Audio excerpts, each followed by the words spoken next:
मध्य प्रदेश से भगवान श्री चित्रगुप्त जी पर मंत्र लेखन अभियान जो प्रारंभ किया गया, किरण खरे जी आज उपस्थित नहीं हुए हैं। आज वो मंत्र लेखन अभियान पूरे भारत में बढ़ता हुआ ब्रज प्रांत में पहुंचा है। मैं नरेंद्र श्रीवास्तव जी से निवेदन करूंगा कि मंच पर आए और मंत्र लेखन के जो उनके सहयोगी आए हुए हैं। नरेंद्र श्रीवास्तव जी, मेरा गला खराब होने की वजह से मैं सबको बोलने में दिक्कत है, अपने सहयोगी को मंच पर एक स्थान दें और आगे मंत्र लेखन। यहाँ पर गुरुजी भगवान श्री चित्रगुप्त जी के 1 करोड़ मंत्रों पर प्रभु को विराजमान करने का संकल्प लिया गया है और आज उस संकल्प की प्रारंभिक जो हुई है 1.25 लाख मंत्र लेकर हमारे मंत्र लेखन अभियान के पूरे भारत से यहाँ पर पहुंचे हैं। नरेंद्र जी अपने सभी साथियों को आमंत्रित करें और उनको मंच पर स्थान दें। और आप ही सभी लोग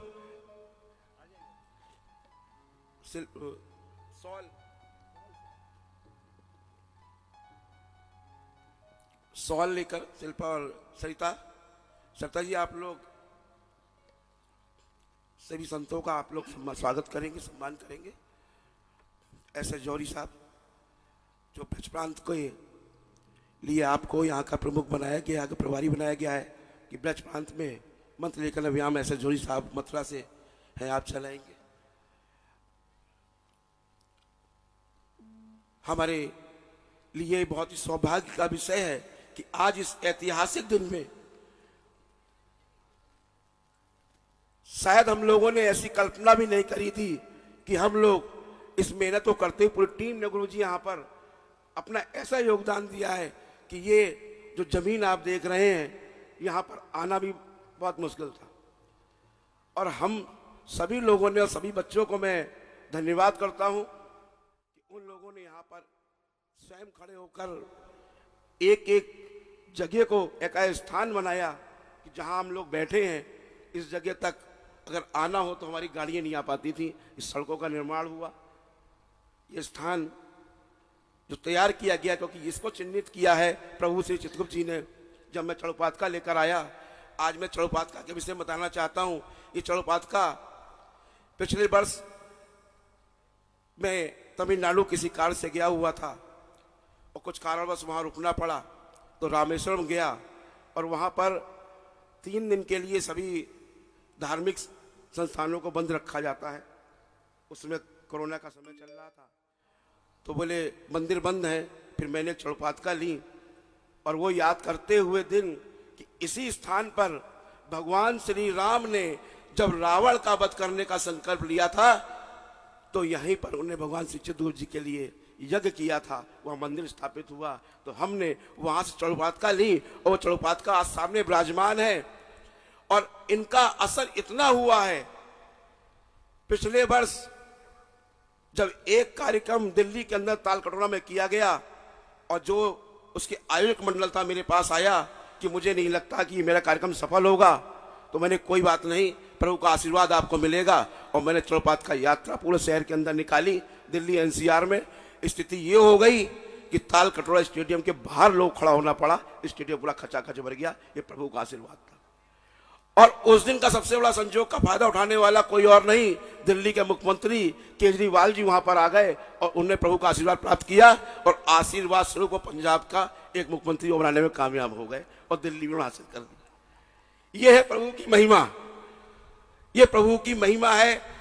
ये चड़ोपातका ऐसी घटनाएं हुई हैं। जब मैंने 3 स्थान को चिन्हित किया। मेरा पैतृक गांव है रतनपुर बेरनी चंदोसी में, वहां पर हमने 5-6 बीघे भूमि ली। हमारी 14-15 भूमि हो गई, कुछ सरकारी जमीन मिल गई। सबने कहा प्रधान ने, महाराज यहां पर आप स्थापना कर लीजिए। बहुत प्रयास किए लेकिन वहां पर मैं कार्य प्रारंभ नहीं कर पाया। फिर मुरादाबाद में मैंने 15-16 बीघे जमीन ली। मेरा मित्र है, परम बचपन का सखा है, वो आया, बोला 100 की 100 बीघे आपकी है, जब चाहे हिसाब करना मत करना, यहीं पर स्थापित करो भगवान चित्रगुप्त जी को। हम वहां भी कार्य प्रारंभ नहीं कर पाए। फिर हम पहाड़ों की तरफ बढ़े कि क्यों ना प्रभु को पहाड़ों पर बैठाला जाए। तो नैनीताल में से ऊपर जाके बेताल घाट में हमने वहां पर स्थान लिया और जब वहां भी कार्य प्रारंभ कर नहीं पाए तो हम नीम करोली बाबा कैची धाम गए। हमने प्रभु ये कौन सी लीला हो रही है कि हम प्रभु को स्थान पे स्थान तो ले रहे हैं, लेकिन स्थान चिन्हित नहीं हो पा रहा है कि प्रभु कहां पर स्थान हमें देना है, कहां बैठना है। वहां से लौट के आया, बहुत विचलित था। 15-20 दिन मतलब ऐसी स्थिति हुई कि जब भी कार्य प्रारंभ करने का मैं प्रयास करता था तो मैं किसी ऐसी समस्या फंस जाता था कि उस समस्या को देखूं या कार्य प्रारंभ करूं। सुबह लगभग 3:30-4 बजे का घटनाक्रम है कि मुझे स्वयं प्रभु ने आके प्रकट होकर मेरे सामने, मैं आपसे कहता था मैं आके उस दिन बताऊंगा जब आप सब लोग आ जाएंगे।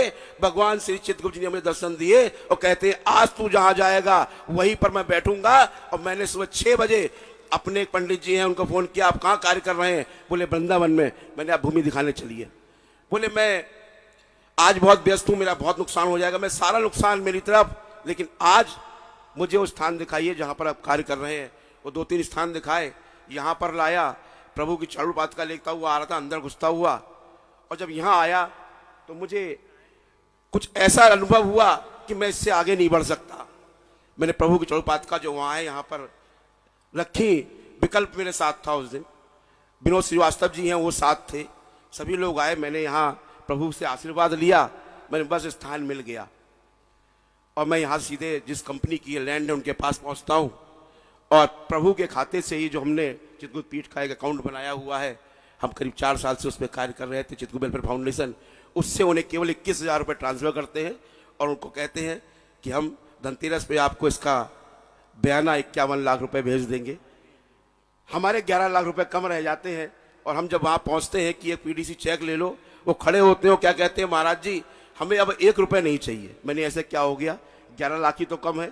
बोले बात 11 लाख की नहीं है, आपके चरण मेरे यहाँ पड़े और अगले दिन ही मेरे बरसाना में एक पैसा 7-8 साल से फंसा हुआ था, 3.5 करोड़ रुपए, और मुझे लग रहा था वो नहीं मिलेगा, और वो रुपए 4 करोड़ रुपए मुझे अगले दिन की प्राप्ति होती है। वहां से आवाज आती है कि आपको साइन करना है, रजिस्ट्री हो रही है, आप 4 करोड़ रुपए ले जाइए, महाराज जी जमीन आपकी, आप कार्य प्रारंभ करिए। और प्रभु की महिमा ऐसी होती चली गई कि उसके बाद हमारे बीच में अभी नहीं पहुंच पाए हैं डॉक्टर अनूप श्रीवास्तव जी, उनका हमने कभी कुछ कार्य किया था, उस साथ जुड़े हुए थे।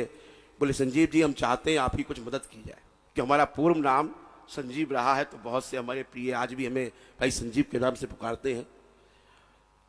मैंने मदद करनी है तो एक मदद कर दो, आपकी मदद करने का मन क्या कर रहा है? बोले मैं आपको पीठ के लिए 51 लाख रुपए दान देना चाहता हूं। मैंने उनको आमंत्रित किया, उनकी पत्नी, उनकी बहू, उनका बेटा, यहां पर सभी लोग आए। जबकि वो बच्चे ऐसे हैं क्योंकि वो जीएसटी के प्रिंसिपल सेक्रेटरी रहे, बहुत अच्छे धनाढ़ परिवार से हैं, और उनके बच्चों ने शायद कभी धूल मट्टी में पैर ना रखा हो। यहाँ उतर के कहते कि हाँ वास्तव में इतना अच्छा लग रहा है, इतना आनंद आ रहा है कि ऐसी भूमि हम नहीं देख सकते। और जब यहाँ खड़े होते तो मैं कहता हूँ ठीक है काम करना, 50 से कुछ बढ़ा के इस कंपनी के अकाउंट में ट्रांसफर कर दो और कल मेरी रजिस्ट्री करवा लो, और अगले दिन इस जमीन की रजिस्ट्री भी शुरू हो जाती है। ऐसी कल्पना मैंने नहीं करी थी, जबकि मैंने इस कंपनी से 3 साल का समय लिया था, लेकिन मुझे नहीं लगता कि सारी भूमि अब 6 महीने के अंदर मैं रजिस्ट्री कराने की तैयारी में आ चुका हूं। तो ये प्रभु की कृपा है, ये प्रभु का आशीर्वाद है। मुझे लोगों ने पागल तक कहा, मेरा उपहास तक उड़ाया कि 3-3 जगह की बात करता रहा ये आदमी और कहीं पर चित्रगुप्त भगवान की स्थापना नहीं कर पाया। इस बात का मुझे बहुत अफसोस रहा, लेकिन वो हंसते रहे, मैं बढ़ता रहा, मैं चलता रहा, और चलते चलते उस स्थान पर आया जहां प्रभु स्वयं लेकर आए। आज से प्रभु का, आज इस भव्य भूमि पूजन से इस पीठ की स्थापना होती है। संसार की प्रथम पीठ यहां पर स्थापित होने जा रही है, जहां प्रभु ने मुझे स्वयं लाके खड़ा किया है। और सबसे बड़ा हर्ष का विषय यह है कि मैं जिस दिन पीठाधीश्वर बना, कार्य करना प्रारंभ किया, उसके चंद दिनों के बाद ही मुझे गुरु जी मिले, परम सिद्धि, परम आदरणीय, परम पूज्य महर्षि गौरी शंकराचार्य जी, और मुझे बुलाकर आपने एक ऐसा आशीर्वाद दिया कि मुझे पशुपति अखाड़ा का महामंडलेश्वर बना दिया। उसके बाद तो शायद ये लीला शुरू हो चुकी थी। कहाँ एक तरफ पशुपति भगवान मेरे साथ आ गए, एक तरफ भगवान चित्रगुप्त जी मेरे साथ आ गए। अब मेरी धार को, मेरी मझधार को पार लगाने वाले मेरे गुरु जी मेरे साथ आ गए। अब हमें किसी चीज की ना चिंता है और ना ही हमें कुछ सोचने का विषय बनता है। साथ में ये यात्रा चल रही होती है कि 5-6 दिन की पहले की बात है, गोविंद नारायण जी मध्य प्रदेश से आए हुए हैं। रात को 12 बजे का समय था, आपने कॉल किया कि आप थोड़ी देर में वीडियो कॉल हम आपको मिला रहे हैं। और उस समय जो मेरा हर्ष का विषय था कि रात को 12 बजे मैं जिस कॉल पर, वीडियो कॉल पे बात करने जा रहा हूं, वो एक ऐसा आशीर्वाद जो मेरा कई वर्षों से एक सपना था कि मैं इस प्रतिष्ठान में जाकर कभी सेवा करने का अवसर प्रदान हो। लेकिन मुझे एक मौका पहले भी मिला कि मैंने कानून की पढ़ाई आपके विश्वविद्यालय से करी, महर्षि कानून यूनिवर्सिटी से ही मैं कानून की शिक्षा ग्रहण करने के बाद आज जब रात को 12 बजे उस दिन वीडियो कॉल पर मेरे सामने परम पूज्य अजय प्रकाश जी आते हैं तो मेरा हर्ष का विषय ऐसा बढ़ जाता है कि आज प्रभु की कृपा देखिए, जिनको मिलना मुश्किल होता है वो सारे लोग प्रभु के श्री चरणों में आकर आशीर्वाद देने का कार्य कर रहे हैं, प्रभु का आशीर्वाद प्राप्त करने का कार्य कर रहे हैं। और पीठ का भव्यता किस प्रकार से बढ़ रही है ये इसी से समझा जा सकता है। हम जब संतों को निमंत्रण देने गए तो गुरु जी ने बुलाया कार्यालय में, बोले यहाँ आओ, सभी संत यहाँ को मैं बुलाता हूँ और सब पहुंचेंगे, जिसको भी कहना है मैं यहाँ से बुलाता हूँ। गुरु जी से तो प्यार, जो स्नेह मुझे मिल रहा है, मुझे कभी कभी जब रात में गुरु जी बात करते हैं तो कभी नहीं लगता कि मैं गुरु जी से बात कर रहा हूँ, ऐसे दोस्ती में, प्यार में। और कभी कभी गुरु जी मुझसे कहते हैं आई लव यू। तो ऐसा स्नेह प्रभु श्री चित्रगुप्त जी ने हमें देना शुरू करवाया। और बढ़ते बढ़ते हम अगर नेपाल के अखाड़े में सम्मिलित करने का हमें कोई इतना बड़ा सौभाग्य प्राप्त हुआ तो मैं पशुपति अखाड़े का धन्यवाद करता हूं। गुरु जी के श्री चरणों में वंदन निवंदन करते हुए आप सभी संतों के चरणों में, ये श्री चित्रगुप्त पीठ का पीठाधीश्वर, ये सेवक, ये पशुपति अखाड़े का महामंडलेश्वर, आप सभी के श्री चरणों में प्रणाम करता है, नमन करता है और आप सभी का आशीर्वाद प्राप्त चाहता है कि इसी प्रकार से आप सबकी कृपा और आशीर्वाद हम सब पर बना रहे और हम इसी तरीके से निरंतर आगे कार्य करते रहें।